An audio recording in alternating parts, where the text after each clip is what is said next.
Salvador Di Stéfano, ¿te das cuenta? Que es la persona que nos dijo a nosotros en este programa que la brecha cambiaria de 50% cuando el dólar en la calle valía 135 mangos era piso, y que se venía una brecha, con la mano la puso, de 70%, y está más o menos 70-80, así que nos pareció oportuno, ya que le hemos pedido varias opiniones en los últimos programas, no tuvimos tiempo de ponerlas al aire. Hoy queremos charlar en vivo y hacerle 2 o 3 preguntitas a nuestro consultor favorito, Salvador Di Stéfano. Un abrazo, profesor. Y ahora, ¿cómo sigue el dólar de acá hasta las elecciones? ¿Cómo ves el panorama? Contanos un poquito. Bueno, muchas gracias, Willy, por los elogios y por el llamado. 2 cositas. El dólar bajó la brecha al 54% cuando se pagó el impuesto a la riqueza. Y decíamos que se terminaba de pagar el impuesto a la riqueza y el dólar empezaba a ir para arriba. Te doy una primicia. Salió recién. El 25 de junio, ahora, hace días, el Banco Central República Argentina le transfirió 90.000 millones de pesos a la tesorería. ¿Qué quiere decir? Que hay un mecanismo que es casi como un lavarropa.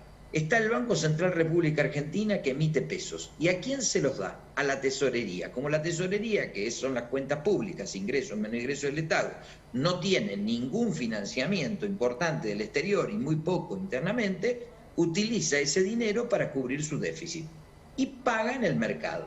Cuando el Banco Central República Argentina ve que ese dinero que está en el mercado puede generar más inflación, sale a absorberlo y constituye un pasivo. ¿Con qué lo absorbe? Con las famosas LELIQ. Y luego, cuando termina este proceso en donde el Banco Central emite papel pintado que va al Estado, ese papel pintado va al mercado y se saca y se constituye en un pasivo, casi una cosa mágica y de terror, porque esto lo que genera es alta inflación, todos los meses vuelve a hacer este mecanismo, pero cada vez en volúmenes más grandes. En lo que va del año llevamos bajo este mecanismo 340.000 millones de pesos. Nosotros estimamos que de acá a fin de año se va a recurrir a este mecanismo con 1 millón de millones de pesos adicionales, con lo cual vos tenés asegurado, primero, 50% de inflación, como dijeron los que me precedieron. Pero yo voy a agregar un dato, porque viste que yo soy del interior. El dólar oficial aumentó en 12 meses el 32%. ¿Eso qué quiere decir? Que tenemos un atraso cambiario monumental, 18% de diferencia entre la suba del dólar oficial y la inflación. Y esa inflación se va a seguir consolidando y esa tasa de devaluación se le va a seguir escapando al gobierno. Y fíjate un detalle, el dólar blue era el que más caía antes del 30 de marzo. ¿Por qué? Porque es el que más se transa y el que menos se puede intervenir. Y hoy es el que más sube. Fíjate que lo dejó parado al solidario, al MEP, al contado con liqui, está arriba de todo. Porque el gobierno puede intervenir el MEP, pero lo que no puede intervenir el blue. Así que yo creo que vamos a ir a un blue de más de 200 pesos para fin de año, porque el gobierno no puede detener esta emisión que necesita realizar porque el Tesoro tiene déficit. Y esto genera 3 problemas para las empresas.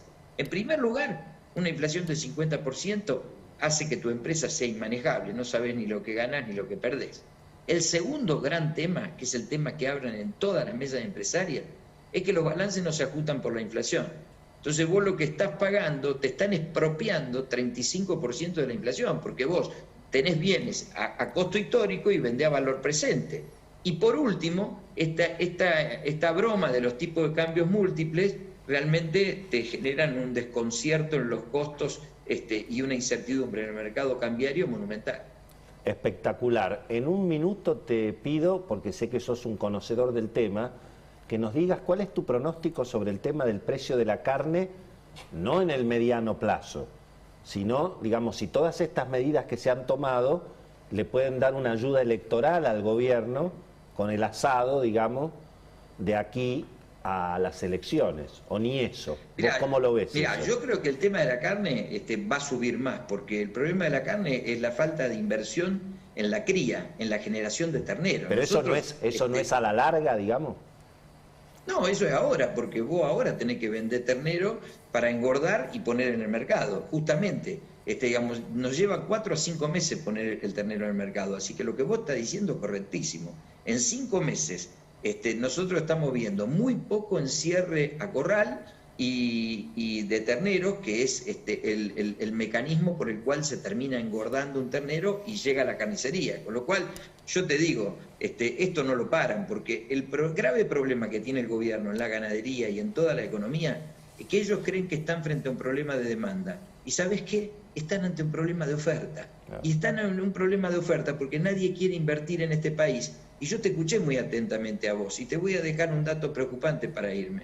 Vos sabés que entre depósito en cuenta corriente y caja de ahorro hay 4,2 millones de pesos, que hoy no están saliendo porque la economía argentina no tiene circulación.